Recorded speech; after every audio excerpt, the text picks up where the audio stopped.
రే మంజు, నా కూతుర్ని ఎందుకురా కిడ్నాప్ చేశావు? రేప్ చేయటానికి. ఏం మాట్లాడుతున్నావు నువ్వు? సెన్స్ ఉందా? ఇప్పుడు ఏమైందని? ఒకవేళ నీ కూతుర్ని నా తమ్ముడు రేపే చేశాడే అనుకో, వాడికి నీ కూతుర్నిచ్చి పెళ్లి చేస్తావు. బాబు, నా కూతురంటే నాకు ప్రాణం. ఏదేదో మాట్లాడకు. ఇప్పుడేమిటి ప్రాణమా పోయింది? చూడు సుబ్బు,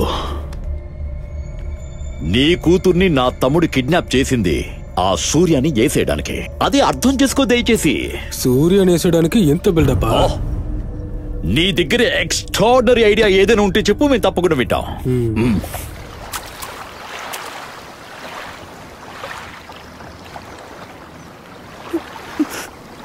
సూర్య, మీ నాన్న జైలుకు వెళ్ళడానికి నేను కూడా ఒక కారణం. నాన్న, మీరు నన్ను క్షమిస్తావా? నువ్వు పైన ఒకడు ఉంటాడు, వాడే డిసైడ్ చేస్తాడు ఎవరి పాపానికి ఏంటి శిక్ష అని. నిషా గొప్పింట్లోనే ఉంటుంది, మా అమ్మతో పాటు ఉంటుంది. తన గురించి మీరేం దిగులు పడకండి, మీరు జాగ్రత్తగా ఉండండి.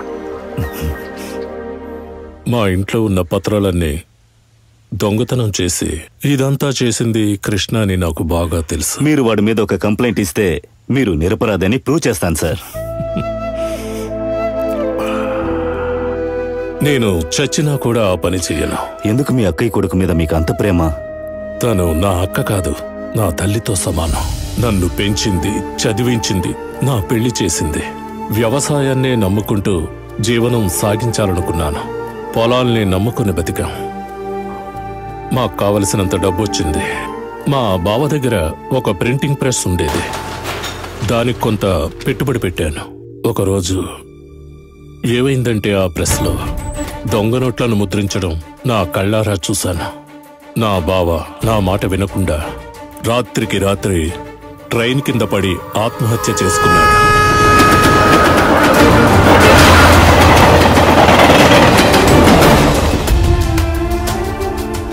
ఆయన శవాన్ని చూసి మా అక్కకు మతి భ్రమించింది. ఈ రోజు వరకు ఆమెలో మార్పు రాలేదు. నేను పోలీసులకు ఇచ్చిన ఇన్ఫర్మేషన్ ద్వారా మా అక్కయ్య జీవితమే నాశనమయ్యింది. అనవసరంగా నేను మీకు పాత కథలన్నీ గుర్తు చేసినట్టున్నాను. లేదు లాయర్ గారు, మనకున్న పరిస్థితులను, మనం వెళ్లే దారిని మనం ఎప్పుడూ మరిచిపోకూడదు లాయర్ గారు. ఈ అపనిందలు నాకు సహజమే. దానికి ప్రాయశ్చిత్తం చేసుకుంటూ ఆ బాధ అనుభవిస్తున్నాను.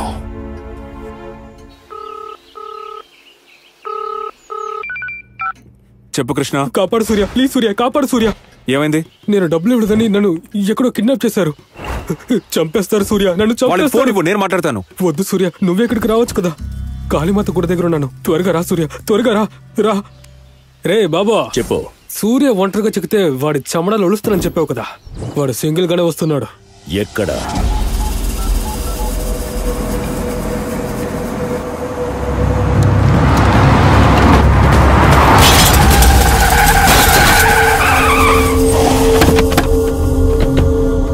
రే బాబు, మా ఇంట్లో మా అమ్మ అత్తయ్య వాళ్ళందరూ ఉన్నారు, వదిలే. ఎవరుంటే నాకేమిట్రా పోరారై.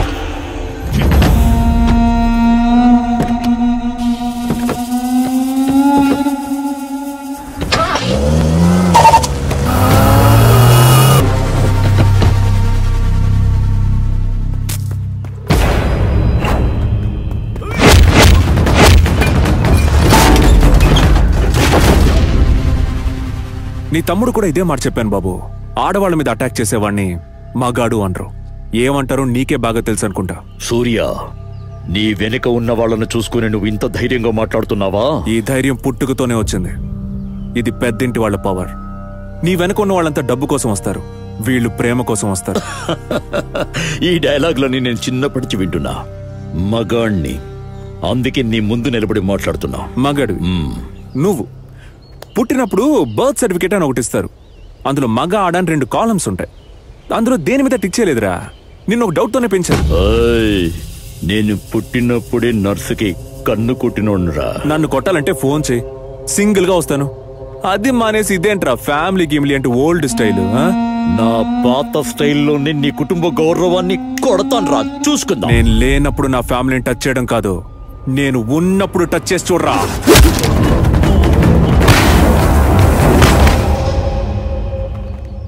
నీ పెద్దింటి గడ్డి మా దగ్గర ఒకటి ఉంది. ఒక్క నిమిషం ఆగు. ఏ కృష్ణ, రారా రారా. సూర్య, వీడి గురించి మీ కుటుంబానికి ఫుల్లుగా తెలిసే తీరాలి. అమ్మా రే బాబు, నా ఫ్యామిలీ ముందు డ్రామాలు ఆడకు. ఆడావో హాస్పిటల్లో ఉన్న నీ తమ్ముడు ప్రాణాలతో ఉండడు. ఏంటి డౌటా? ఒక్క కాల్ చాలు నీ తమ్ముడి ప్రాణాలు తీయడానికి.